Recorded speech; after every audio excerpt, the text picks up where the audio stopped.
Créditos y consumo. Auspician Bixa. Credi Ágil. Credi Solución a tu alcance. Carsa. Ibiza. Serfín, creciendo juntos. Universo de créditos y consumo. SDM Créditos. Electrobam. Apoya Dr. Valé.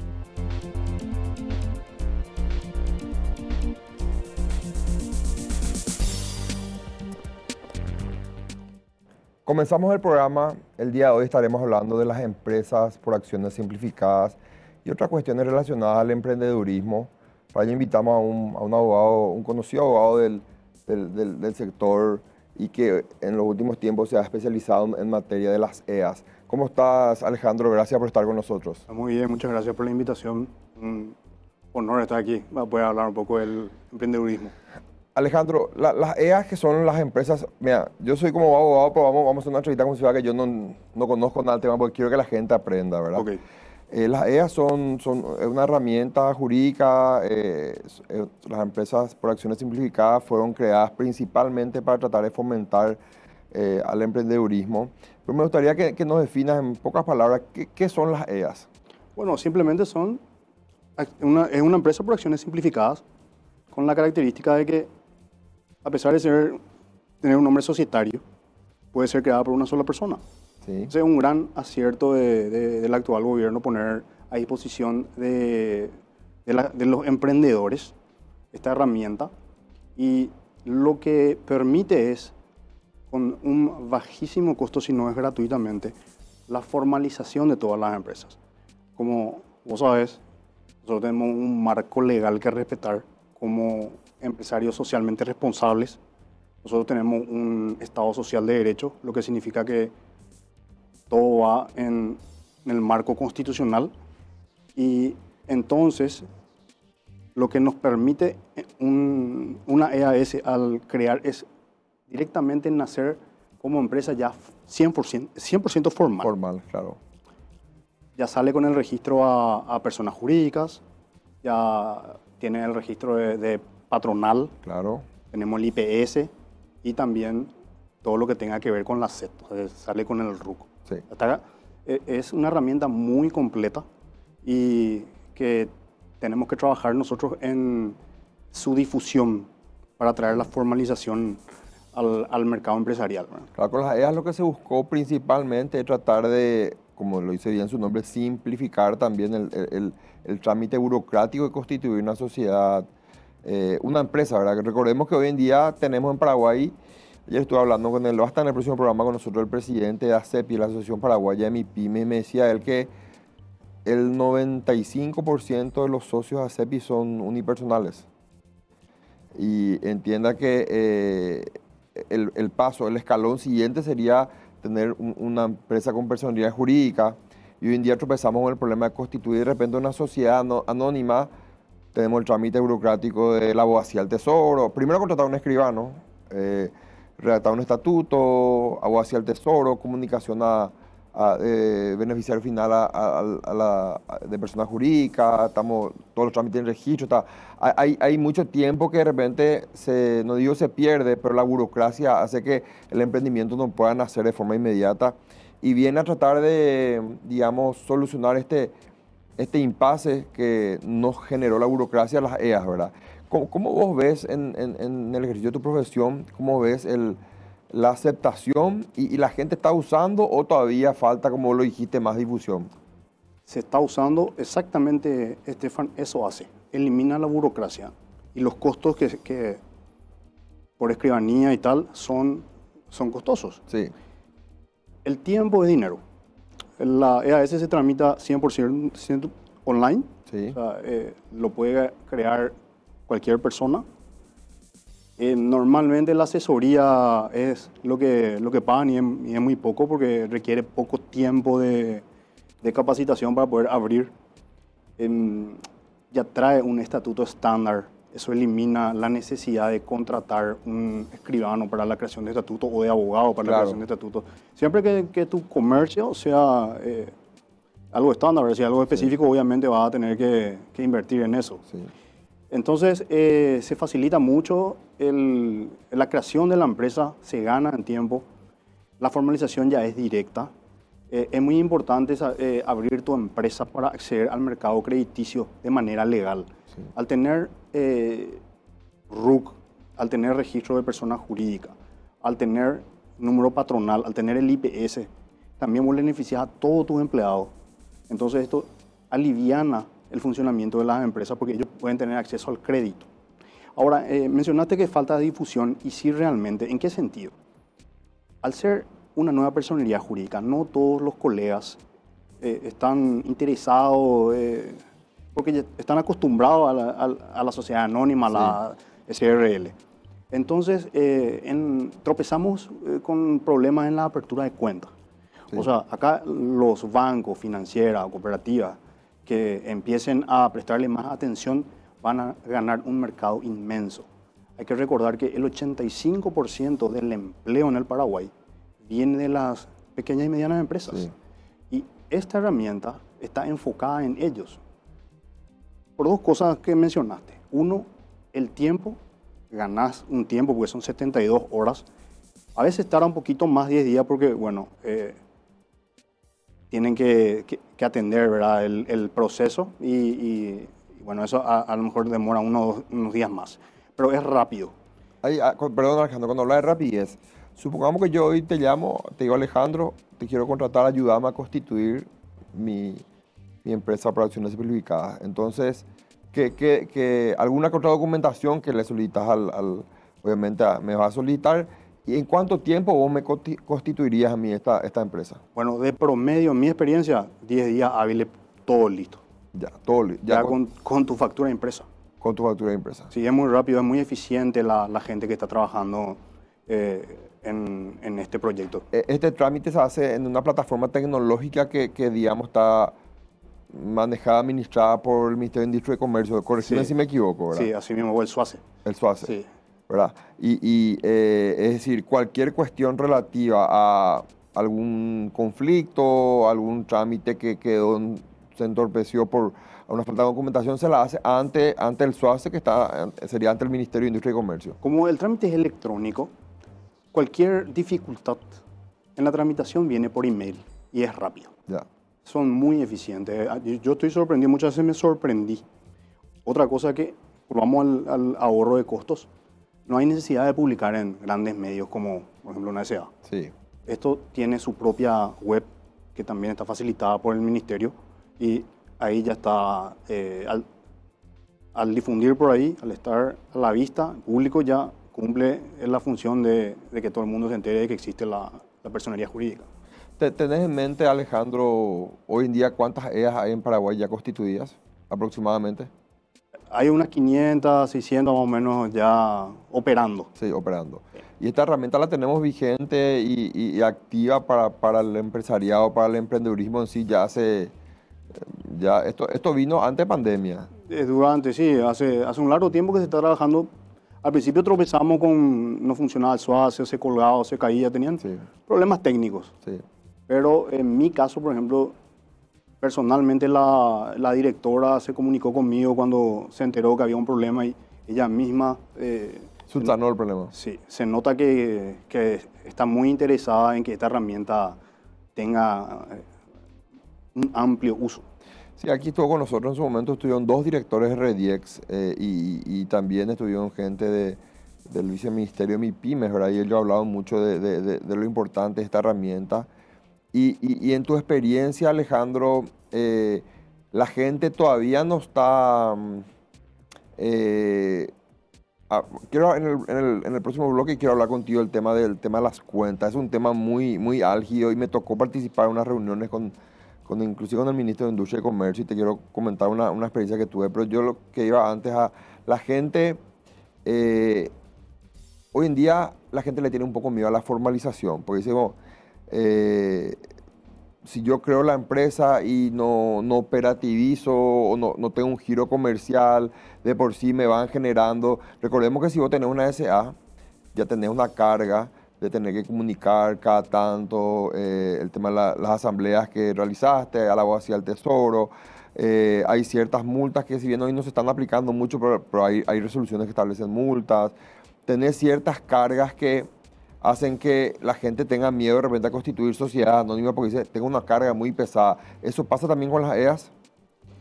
Preguntan mucho. En el mantenimiento posterior estoy hablando. Bueno, la gobernanza es muy similar a las sociedades anónimas. Sí. Entonces, obviamente, las personas preguntan todo lo que voy a preguntar, Sí. pero no tiene ninguna dificultad siempre y cuando uno contrate un contador y que vaya cumpliendo con los requisitos que impone la SED.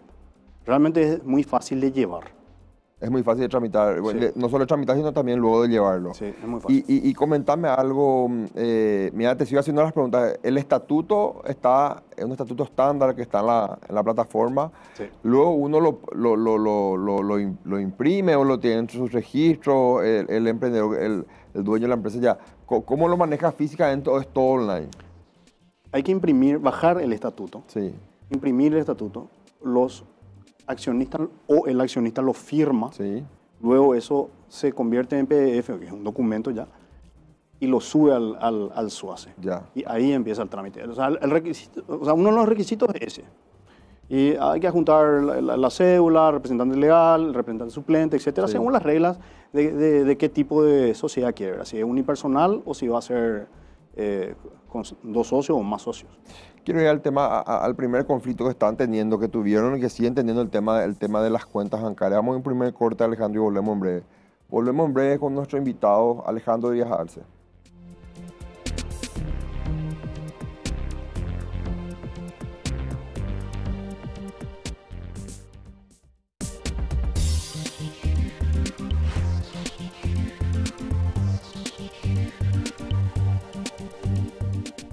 Continuamos con nuestro invitado. Alejandro, una preocupación del tema de la apertura de cuentas bancarias. Te comento una situación por la que yo viví en su momento. Tuvimos un número de personas que cuando esto comenzó a nacer, comenzó digamos, a viralizarse, llamémosla, a mediatizarse, constituyeron la empresa, ya estaban, digamos, la constitución había terminado, el proceso terminó, y estaba el tema del problema de la apertura de cuenta. Este era un grupo de empresas que había adquirido una franquicia para operativizarla en el mercado.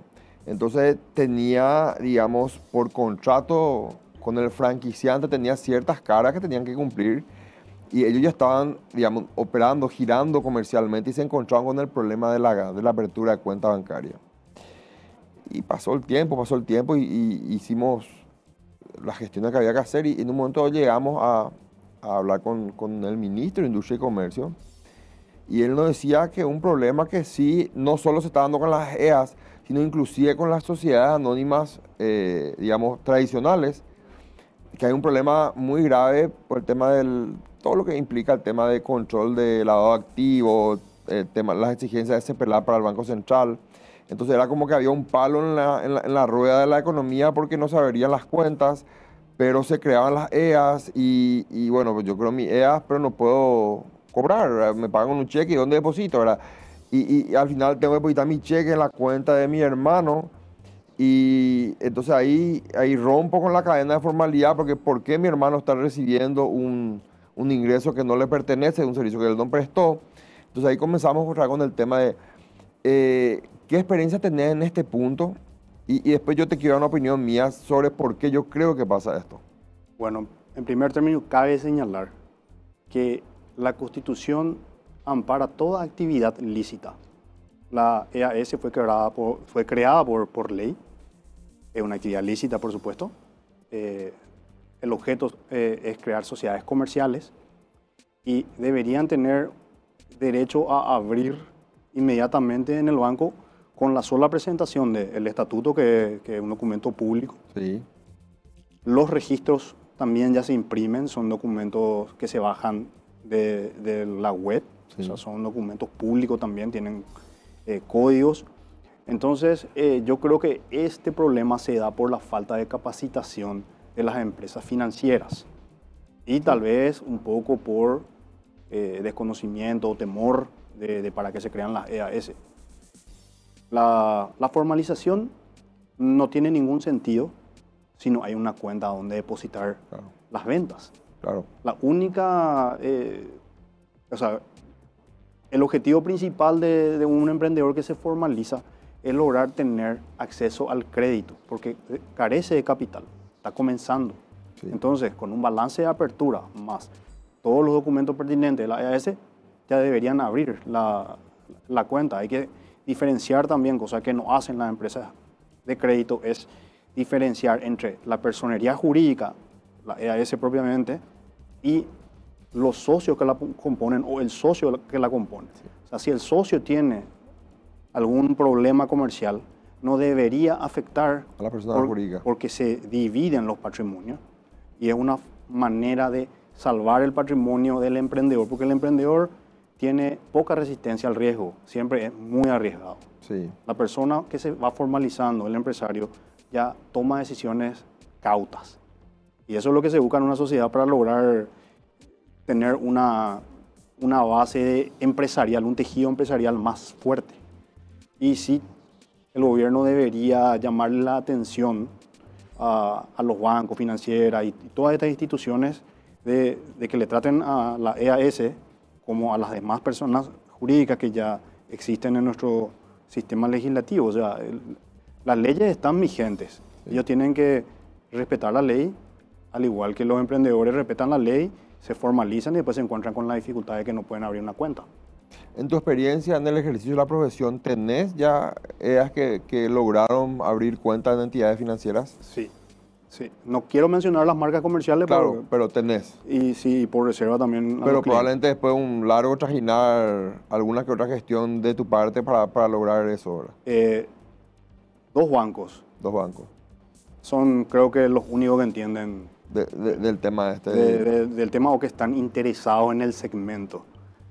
Parece que como que ellos discriminan al emprendedor, como lo toman como un riesgo muy alto, etcétera, ¿verdad? Sí. Pero le daban crédito antes cuando eran personas físicas. Sí. Pero ahora que tiene una EAS, que quiere formalizarse y que tiene vínculo con la SED, que tiene el registro en persona jurídica, que tiene número patronal y tal, tiene problemas para conseguir un crédito. Sí. Es una ironía. Me decía un director de una entidad financiera,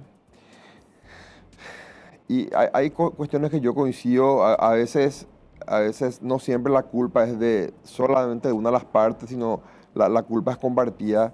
Yo creo que esto se da por una falta de políticas públicas claras para atacar la informalidad. Porque cuando vos generás políticas públicas, Alejandro, que en realidad buscan apaciguar o disminuir la formalidad, que buscan atacar el contrabando, que buscan incluirle financieramente a aquellos sujetos que hoy en día están en el mercado pero no tienen acceso al crédito. Entonces tenés que tener en cuenta todas las aristas. Me decía este director de una entidad financiera, y también te traslado la inquietud, me decía él, lo que pasa es que cuando uno tiene una empresa por operación simplificada, una sociedad anónima, en un momento dado uno puede integrar las acciones con dinero, puede integrarlo con un bien. Entonces, si vos tenés una EAS, me decía, y querés integrar un inmueble, como querés capitalizar con un inmueble, esa EAS viene, me solicita un crédito y me presenta en su balance que tiene un inmueble, y yo le pido la transferencia por escritura pública de ese inmueble, y me dice, no, eso se completó en un formulario ante el SUACE. Entonces me dice, y ahí me tropiezo con un problema, porque el Código Civil me dice que la traslación de dominio de los inmuebles se debe hacer por escritura pública. Por supuesto. Entonces me dice, ¿este es un temor o una contingencia que se genera? Y no sé si ya tuviste experiencia en ese sentido o qué opinión tenés al respecto. Bueno, primero está bien, es correcto observarlo, porque así es la ley.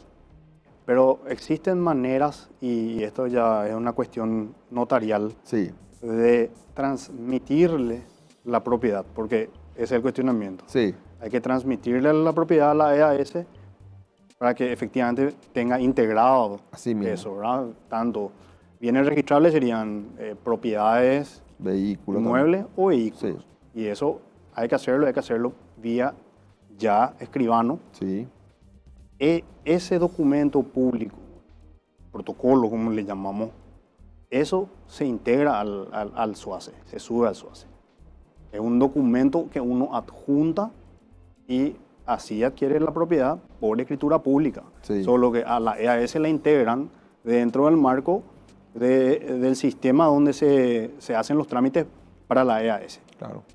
Es decir, desde el sector privado ya le encontramos la solución a este tema. Es decir, ahora habría que por ahí, siempre digo, siempre tenemos que tratar de achicar cada vez más el puente entre el sector público y el sector privado. Aquí es donde yo creo que tiene que venir un poco la mano del Estado y de las instituciones encargadas yo hablaba con el viceministro MIPYMES y yo sé que él tiene también los brazos un poco atados porque el presupuesto que maneja es ínfimo, ¿verdad? O sea, no, el presupuesto general de gasto de la Nación no tuvo en este periodo ni probablemente en el anterior, no tuvo en mente, generalmente los congresistas no tienen en mente a las MIPYMES, porque cuando tenemos todo lo que es aumento de gastos para el sector público, cuando tenemos que invertir más, siempre se olvidan del viceministerio MIPYMES y entonces el presupuesto es muy ínfimo. Entonces tienen que de repente realizar convenios con asociaciones civiles y tratar de buscar algún tipo de fondeo para llevar adelante ciertas políticas públicas, ¿verdad? Entonces eso termina impactando en el emprendedor y que recordemos que esta es una herramienta que se creó para subsanar un tema de formalidad dentro del emprendedurismo nacional, ¿verdad? Así mismo. Y Alejandro, vos tuviste contacto con algunas asociaciones de MIPYMES que están muy interesadas, porque estamos acá en el programa de forma muy cercana haciendo varias entrevistas y colaborando con la ASO de MIPYMES. Me gustaría también que los conozca, tratar de hacer una sinergia con ellos, porque ellos están trabajando muy de cerca con esa herramienta que leas y yo creo que tu conocimiento en el rubro puede colaborar con los emprendedores que requieren de asesoría en este tema, ¿verdad?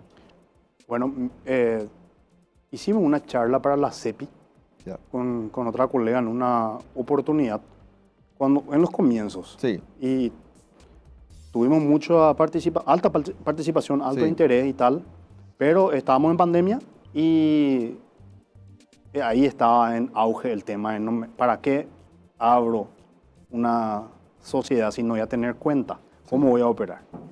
Ahí Ese cabe fue el resaltar tu preocupación de que debe haber una política pública de controlar el funcionamiento de estas aperturas de cuenta, porque si no, ¿para qué te formalizas? Esa es la pregunta que se hace todo el mundo. Y esa es una pregunta ese tema quiero tocarlo en el próximo bloque, el tema del por qué y para qué me formalizo. Correcto. Volvemos en breve con nuestro invitado.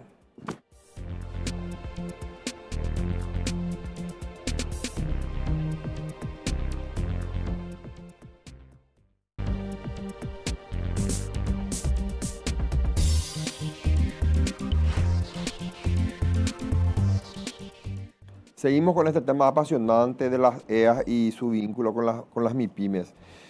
La información que siempre tuvimos, Alejandro, y que manejamos, que nos son aportadas por varias organizaciones, asociaciones de emprendedores, es que de la población laboralmente activa, el 80 al 86% trabajan en MIPYMES. De este 85-86%, tenemos aproximadamente un 60% que son informales. Algunos dicen 60, otros hablan de 80%. Entonces, ¿qué nos acarrea la informalidad? Un emprendedor, una EAS, una sociedad anónima que si bien tiene RUC, tiene estatuto, pero puede igual seguir siendo informal por varias otras cuestiones. Porque a veces tenemos el falso concepto que yo tengo RUC y ya soy formal. O sea, tener RUC, por ahí otros parámetros que tenés que reunir para ser completamente formal, ¿verdad? Pero en pandemia digamos, vio con mayor auge el problema de la informalidad cuando las MIPYMES y los emprendedores buscaban acceder a créditos. Y ahí se tropezaban con un gran problema que era la informalidad que tenían. La informalidad no suma, o sea, la gente cree que ser informal a veces es esconderme, estar en el lado oscuro. es algo que me va a sumar, pero yo también me pongo al lado de ellos, Alejandro. Y ahí viene la pregunta, ¿para qué me vuelvo formal? Porque yo, emprendedor, yo, mi pymes, contrato a un abogado, le contrato a Alejandro Díaz Arce, contrato a un escribano, contrato a un contador, invierto y me constituyo formalmente. Y luego, ¿qué es lo que primero busca un emprendedor? Asistencia crediticia, ¿verdad? Para tener un primer capital operativo. Y ahí me comenzó a encontrar con el tropiezo de los bancos, de las financieras y de las otras entidades de crédito, que de repente cuando observan alguna informalidad en mi operar diario, me deniegan los créditos. Entonces, la informalidad es un gran flagelo que tiene nuestra economía, Alejandro. ¿Cómo vos en el ejercicio de tu profesión ves que se puede colaborar del sector privado? Porque yo no noto ninguna intención de, te lo dije en el bloque anterior, de generar políticas públicas para atacar en cero la informalidad. Privadamente, las empresas financieras pueden darle una mano a toda la población económicamente activa, dándole facilidades para abrir sus cuentas. Porque uno sin el ahorro o sin capital no puede emprender. Uno primero tiene que tener dinero, ahorrar un poco, acceder al crédito, sí, y luego uno puede empezar a pensar, bueno, voy a adquirir un certificado de crédito de 1 millón de guaraníes y así empezar a sumar su propio capital. Ellos son los que tienen la fuerza y el interés, porque el mercado se preocupa en tener una cuenta, porque ahí pueden recibir transferencias, claro, etcétera, ¿verdad? Y el Estado tiene que facilitar también las negociaciones con la SED. Muchos de los clientes tienen problemas con su RUC, le bloquean inmediatamente, o sea, lo matan civilmente. ¿Por qué? Porque no puede emitir una factura, sí, se le vence el timbrado, no puede seguir comerciando formalmente. Sí. Entonces está obligado a caer en la informalidad. Claro. Sabemos que nuestro PIB es de 40.000 millones de dólares y hay estudios que dicen que el 50% de eso se evade. Otros dicen que 100%, o sea, tendríamos que estimar nuestro PIB entre 60.000 millones de dólares y 80.000 millones de dólares. Hablamos de la gente económicamente activa, o sea, personas que son abogados como vos y como yo, o que tienen un kiosco, una empresa, una pizzería, venden coches, qué sé yo. Así es. Entonces, lo que el sector privado tiene que hacer es tomar conciencia de las dificultades que tiene el emprendedor cuando discute con el Estado. Claro. No hay manera de poder cumplir con quizás miles de requisitos. El famoso caso de recibiste un giro de $100 del exterior. ¿Qué? Te piden una declaración jurada que te hacen perder 30 minutos por $100. Sí. Entonces las personas se desmotivan y te atiende una persona que no está capacitada. El sector privado, por ejemplo, en vez de tercerizar esos personales que tienen contacto directo con el público, con el emprendedor, tener personas capacitadas, propias, que pertenezcan a la institución bancaria, que tengan interés de hacer carrera ahí y de aprender, porque hay que aprender sobre las actividades de los clientes. Claro. O sea que en cada caso hay que conocer, estudiar. Claro, el rubro y conocer cada, digamos, requisito y cada condición específica que tiene cada rubro del cliente, ¿verdad? Nosotros como consumidores, si queremos ayudar a todos los que se formalizan, comprar de los locales formales. Sí. O sea, no vas a dejar de ayudarle a alguien que viene y te pide un trabajo y le vas a pagar un jornal, no tiene factura, vos no tenés autofactura y tal. Igual le vas a pagar y bueno, y va a quedar ahí la economía, pero es un monto pequeño. Entonces, como mencionaste hace rato, es lo ideal, lo que se puede hacer. ¿Qué podemos hacer nosotros? Bueno, eso contribuiría a achicar esa brecha de informalidad que hay. Porque este es un proceso de maduración de la sociedad. Nosotros somos un país en vías de desarrollo. Recibimos de repente la información actualizada, la tecnología y tal, pero no podemos ir a ese mismo ritmo. No tenemos algunos transportes, por ejemplo, que darían inmediatez, que dinamizarían la economía, etcétera, ¿verdad? Y lo mismo nos pasa con el servicio de internet, es lento, se corta y tal, ¿verdad? Sí. Bueno, y como sociedad lo estamos aceptando. Entonces, lo que podemos hacer es observar mejor a los actores políticos. Todo lo que hacemos en la vida son acciones políticas, no es solamente ser legislador, Claro. intendente, no solo ellos son los políticos. Sí. Nosotros tomamos decisiones políticas a diario, por ejemplo, comprarle al formal, Claro. recibir nuestra factura, pagar los impuestos. ¿Y para qué queremos formalizarnos? Ahí quedamos. Bueno, básicamente el emprendedor que empieza de cero, al no tener un capital, necesita un préstamo. Sin formalidad, eso no va a pasar. Entonces hay que tener en cuenta que hay que dar los pasos, que eso es una cuestión individual de cada emprendedor, de cumplir con el marco legal para poder acceder al beneficio de los créditos, donde hay una entidad de crédito que toma un riesgo de darle un crédito para que él opere. Y ahí vemos si le va bien o no le va bien, ya es una cuestión de manejo, de suerte, una cuestión que no tiene que ver directamente con la obligación.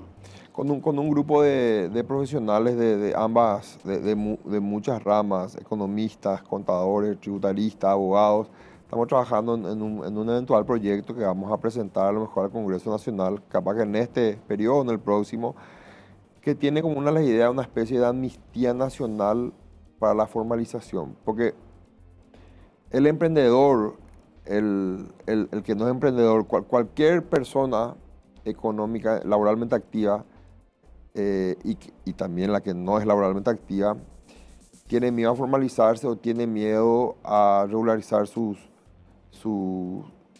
documentación, su formalidad, vale la redundancia, por el temor a multas de la SED, multas de la Abogacía del Tesoro y varias cuestiones. Entonces yo estuve analizando y lo venimos trabajando.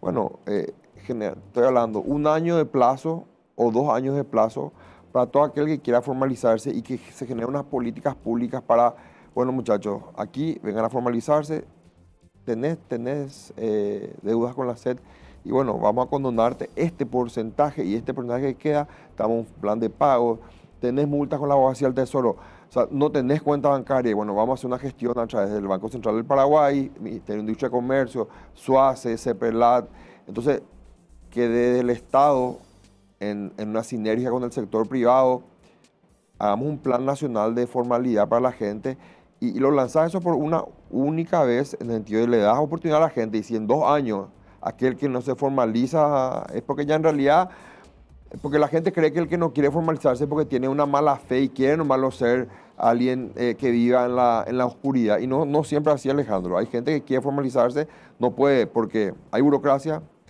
porque no tiene dinero para hacerlo o porque le tienen miedo a las autoridades. Entonces hay que romper ese estigma. Te voy a invitar a que te sumas a ese equipo de gente que, pues yo sé que vos estabas también hace tiempo muy cerca del emprendedurismo y te voy a invitar, porque yo creo que es la única forma, o si no es un círculo vicioso que nunca acaba. Nunca acaba esto, entonces la gente cada vez necesita crédito, necesita formalizarse. Me llama el otro día una persona y me dice, yo sé que tengo una multa en la SED, sé que tengo una multa en la Abogacía del Tesoro. Hace 4 años que no hago asamblea ni no hago balance en mi sociedad anónima. Tengo demanda, estoy en Inforcom. Entonces ahora recibí una herencia, una plata. ¿Y qué voy a hacer, doctor? Me dice, voy a usar el RUC de un vecino amigo mío y los pagos se van a hacer a su empresa y la plata voy a depositar en una cuenta bancaria de mi hermana. O sea, estamos ahí generando, o sea, el sistema hace que uno vea la vuelta de cómo excluye, el sistema excluye, güey. Te excluye el sistema. Entonces, yo creo que deberíamos de trabajar, o sea, no solo el sector público, sino el sector privado en este tema, ¿verdad? Y gente como vos, gente como yo, que tenemos la posibilidad de conocer el tema, creo que tenemos que involucrarnos un poco más y tratar de... Al final es para el bien de todos, ¿verdad? La economía de Paraguay está en un momento muy complicado, ¿verdad? Quiero en el último bloque hablar un poco de política contigo. hablaste un poco, tocaste un tema ahí que siempre la política está en nuestras vidas todos los días y tenemos que tocarla también. Volvemos en breve con nuestro invitado.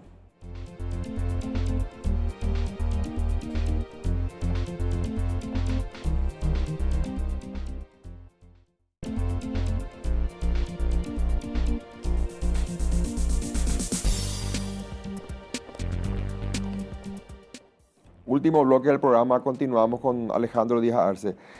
Yo tengo una teoría, Alejandro, del por qué nunca se instalan y se generan políticas públicas para erradicar este tipo de problemas, como el de la informalidad. Vamos a un mundo ideal, vamos a un mundo utópico, ¿verdad?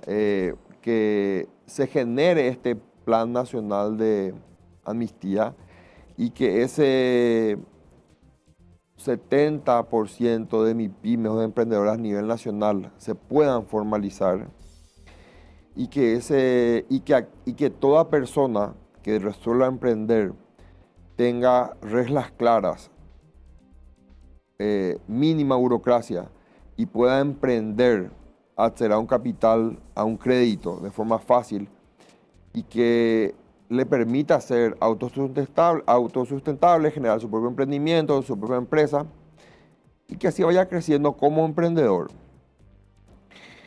Es el ideal, el escenario ideal, pero ¿qué rompemos ahí? Rompemos el lazo de dependencia de ese grupo, de ese sector de la población con una clase política que lo que busca es subyugarte y tenerte siempre dependiente de que te venga a prometer un salario en el sector público que está abarrotado de gente, que ya no podemos incrementar el gasto público, que yo te prometa o 10 cargos públicos para tu familia y me vaya a la otra casa a tu vecino y te prometa otros 10 cargos públicos.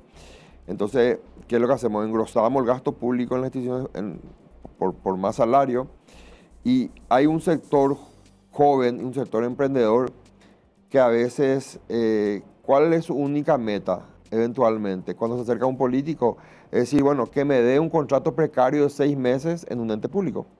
Pero si vos le facilitas las condiciones para que pueda emprender, vas a romper ese lazo y esa dependencia. Yo creo que, esta es mi opinión, me hago cargo de mi opinión.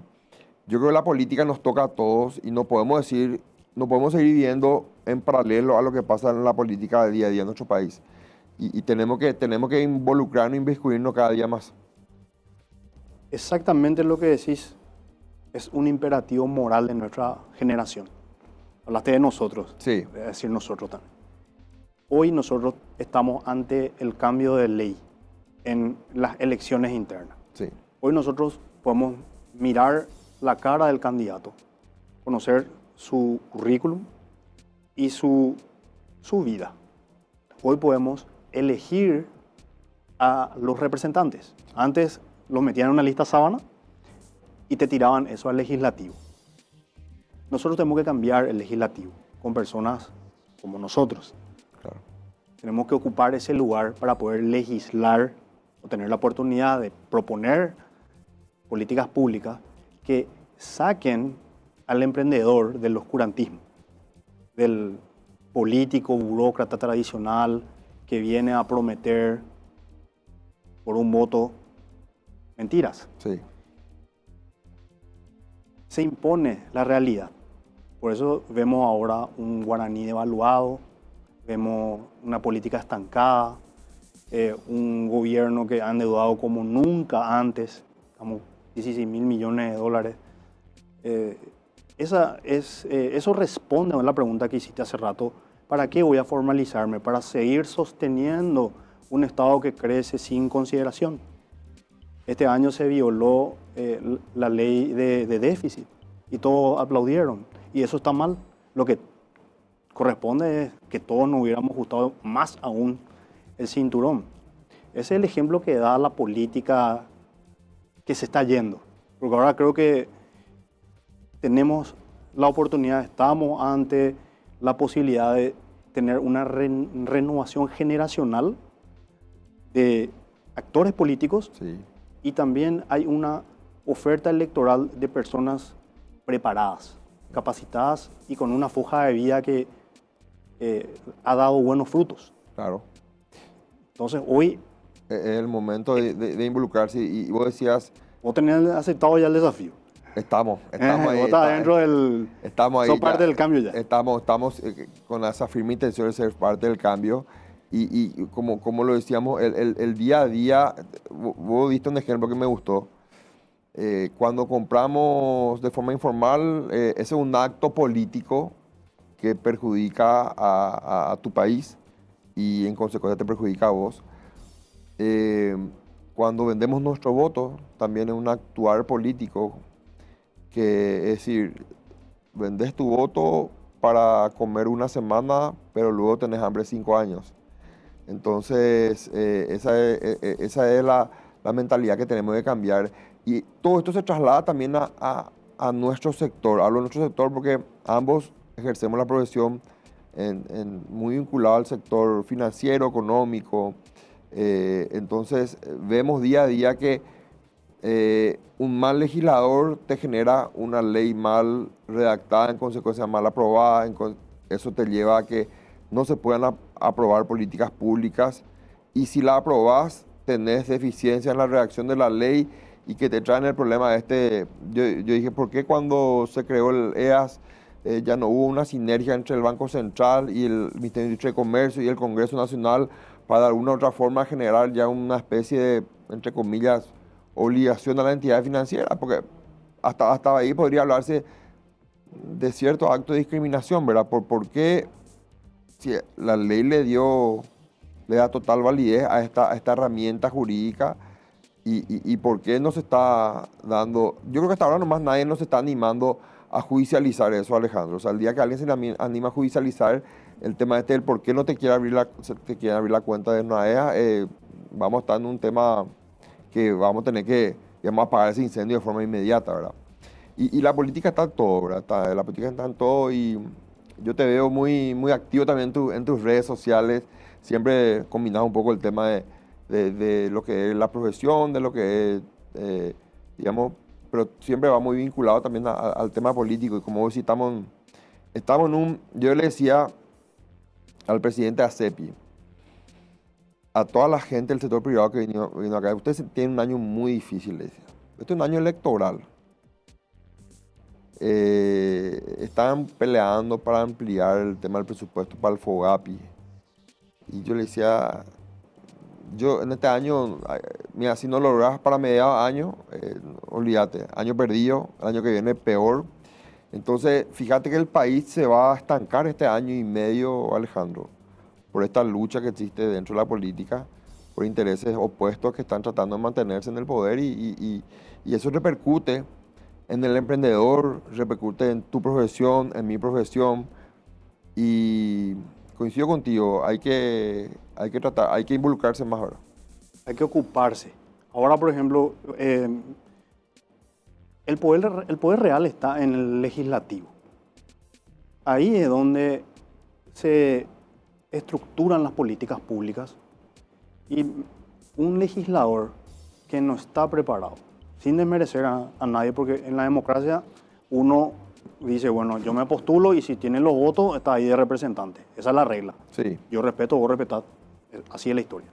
Pero si el legislativo tiene gente competente y preparada, el resultado de ese trabajo va a tener calidad. Y eso es lo que hemos perdido en la República. Ahora tenemos representatividad, pero ¿qué calidad de representatividad? ¿Cuál es la calidad de los representantes? Claro. Eso es lo que tenemos que mejorar, cambiar. Hablaste de nuestra profesión. Los legisladores le cortan el presupuesto al Poder Judicial. O los legisladores no le llevan la Constitución que hay que dar un porcentaje del presupuesto nacional recortado. ¿Qué pasó con el Ministerio Público tan vilipendiado? Con todas las precariedades y las limitaciones presupuestarias, ¿está cumpliendo su trabajo? ¿O le vamos a pedir al funcionario que su salario pague el tóner, la hoja, los pasajes, el combustible? O sea, estamos viviendo en una república que necesita tomar la decisión de ordenarse. Y para ordenarse necesita actores capaces de agarrar el Estado y empezar a poner los puntos sobre la I. Y ese es un compromiso que cada ciudadano está obligado a tomar, porque el voto es un deber y un derecho. ¿Por qué es un deber? Porque yo no me puedo divorciar de la realidad y, como mencionaste, no sé, agarro 100.000 guaraníes y por 5 años me olvido de la inflación.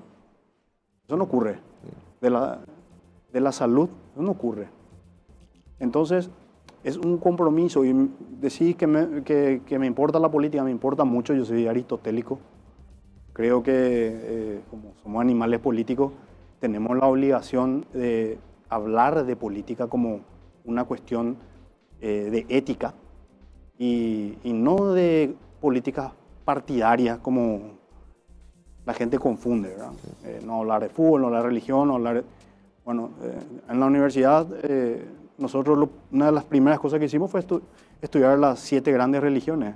Sí. O sea, es importante aprender, saber para poder interactuar con los demás, y para eso hay que destacar la preparación.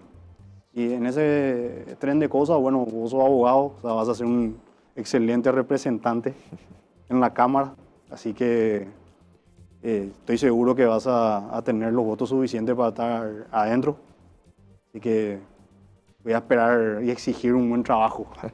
Te agradezco por tus deseos, Alejandro. Gracias por estar con nosotros. Fue muy valiosa tu apreciación. Quisimos tocar este tema del EAS hoy porque en el próximo programa va a estar el presidente de ACEPI y vamos a hablar del tema de formalidad con él. También va a estar con nosotros el presidente de Capasu.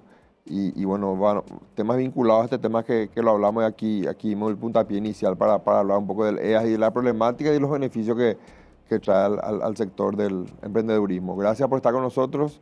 Vamos a hacerte otras invitaciones para futuros programas. Muchas gracias, muy honrado. Esta fue la entrevista con Alejandro Díaz Arce, abogado especialista en EAS. Este fue un programa más de créditos y consumo. Nos vemos el próximo jueves, 21 horas, por este mismo canal. Créditos y consumo. Auspician Bixa. Crediágil. Credisolución a tu alcance. Carsa. Ibiza. Serfín, creciendo juntos. Universo de créditos y consumo. SDM Créditos. Electrobam. Apoya Dr. Valé.